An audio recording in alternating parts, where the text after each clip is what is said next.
11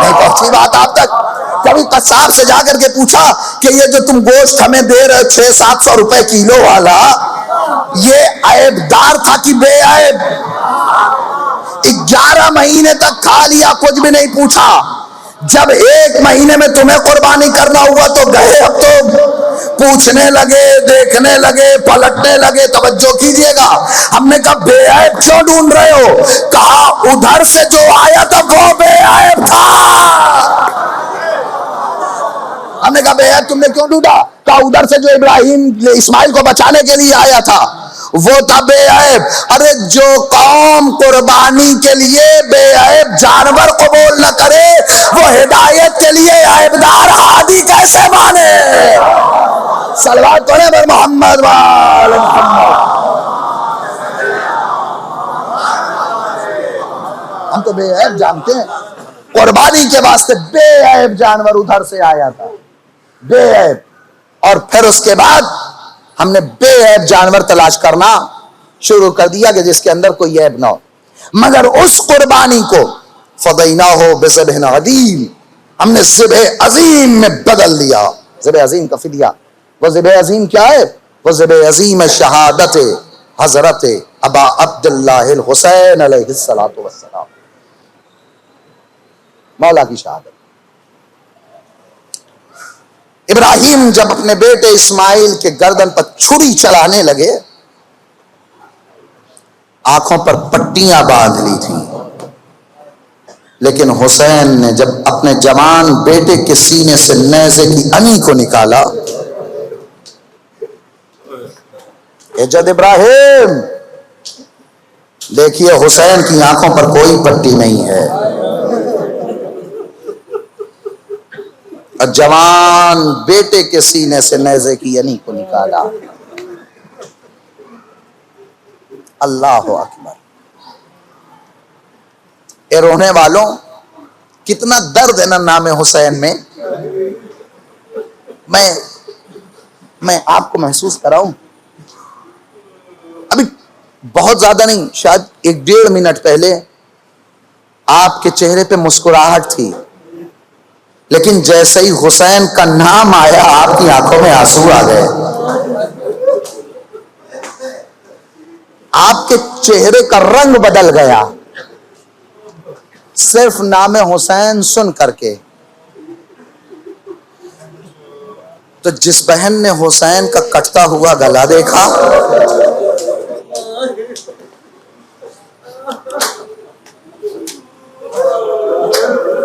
اس بہن کے دل پر کیا گزری ہوگی. تاریخ یہ کہتی ہے کہ حسین ابن علی ایسی جنگ لڑی تھی میرے مولا نے، کسی میں ہمت اور طاقت نہ تھی کہ کوئی حسین کے سر کو تن سے جدا کرتا. ایسی جنگ لڑی تھی علی کے بیٹے نے 3 دن کی بھوک اور پیاس کے عالم میں. ایسی فاتحانہ جنگ غریب کربلا نے پر لڑی تھی. تاریخ کہتی ہے حسین جب پشت فرس سے زمین کربلا پر آئے گا تو کسی میں اتنی طاقت نہیں تھی کہ کوئی حسین کے سر کو تن سے الگ کر سکتا. شمر ملعون کہتا ہے کوئی جائے گا تم میں سے کہ جو حسین کے سر کو تن سے جدا کرے؟ کسی میں طاقت نہیں تھی. تو شمر ملعون یہ کہتا ہے رکو میں پتہ کرتا ہوں کہ حسین زندہ ہیں کہ شہید ہو گئے. کہا کیسے پتہ کرے گا؟ اس نے اپنے گھوڑے کو ایڑ لگائی، گھوڑا حسین کے جسد اطہر کے قریب آیا، شمر نے اسے وہیں پر روکا اور جہاں سے حسین کے کانوں تک آواز جا سکتی تھی وہیں پر کھڑا ہوا اور اپنی فوجیوں کو خطاب کر کے کہتا ہے حسین کے خیمے میں آگ لگا دو.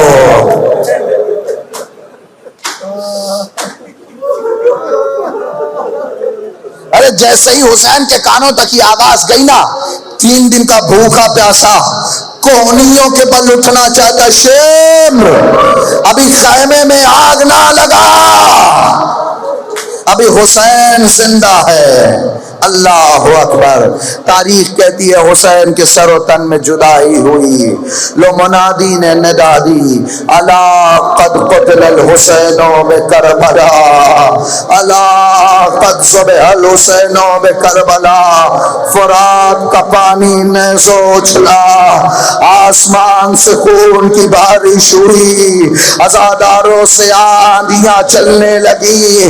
اس کے بعد اب ایک شام آئی جسے شام غریبہ کہتے ہیں، یتیموں کی شام، اسیروں کی شام، بیواؤں کی شام، قیدیوں کی شام. جب شام غریبہ آئی نا تو بیویوں کے سروں سے رداؤں کو چھینا جا رہا تھا. تاریخ کہتی، علماء نے لکھا کہ تمام بیویوں کے سر سے ردا اتاری جا چکی تھی. ایک بیوی تھی کہ جو ابھی بھی ردا میں تھی، جس بیوی کے سر پہ ابھی بھی چادر تھی. ایک ملعون بیوی کے قریب آیا، اس نے ناپاک ہاتھ بڑھایا، چاہتا ہے کہ ردا کو چھینے، مگر زینب اولیاء مقام نے ردا کو اتنی مضبوطی سے پکڑا کہ اس سے چھینا نہ گیا. تاریخ کہتی جب ردا نہ اتری نا، اس نے نیزہ اٹھایا، نیزے کی عنی کو سر پہ مارا. ارے عنی کا لگنا تھا، زینب کی ہاتھوں سے ردا چھوٹی. فرات کا رخ کر کے کہتی ہے عباس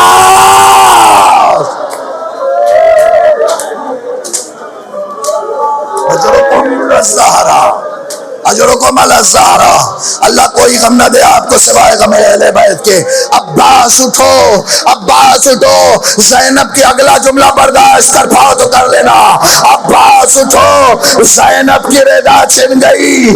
عباس اٹھو، زینب بے ردا ہو گئی. عباس اٹھو. تاریخ کہتی ہے شمر نے زینب کی ردا کو اپنے نیزے کی عنی میں پھنسایا، لہراتا ہوا عباس کے قریب آیا. عباس کے جسد اطہر پر زینب کی ردا لہرا کے کہتا عباس عباس عباس، یہ تیری بہن زینب. عباس اٹھو، یہ تیری بہن رونق کی ردا ہے. لو زینب کی ردا چھن گئی. باخر جملے سنو ختم کرتا ہو. تاریخ کہتی ہے ردا چھن گئی. اب دور سے ایک ملعون نے دیکھا کہ ایک بچی ایسی ہے کہ جس کے کرتے کا دامن جلا ہے، جس کے کرتے کا دامن جلا ہے. تاریخ کہتی اس نے دیکھا اس کے کان میں 2 گوشوارے ہیں. وہ ظالم قریب آیا. تاریخ کہتی اس نے بڑھایا ہاتھ، چاہتا ہے کہ بندوں کو اتارے. اے اہل عزا، ارے ظالم نے ہاتھ بڑھایا، بندے اتارنا چاہے. بچی پیچھے ہٹی، کہتی تجھے بندے چاہیے نا، میں اتار کے تجھے دے دوں گی. تجھے گوشوارے چاہیے نا، میں تجھے اتار کر کے دے دیتی ہوں. چھوٹے چھوٹے ہاتھ اپنے بندوں تک لے کر کے گئی. بابا کو یاد کرتی رہی، بابا تو نے کیسے پہنائے تھے، بابا ظالم نے کیسے چھینا. بابا بندے اتار کر کے دے رہی. تاریخ کہتی ہے کہ زید سکینہ نے اپنے بندوں کو اتارنا چاہا، مگر گوشوارے اتارنے میں دیر ہو گئی. ارے جب دیر ہو گئی نا، ملعون نے ہاتھ بڑھایا، گوشواروں کو چھینا. کانوں کی لویں پھٹ گئی. مقتل کا رخ کر کے کہتی ہے بابا. سکینہ سمجھ گئی بابا یتیمی کیا ہوتی ہے. اے بابا، گوشوارہ بھی چھینا گیا، تماچا بھی لگایا گیا، ردا کو بھی اتارا گیا. خیموں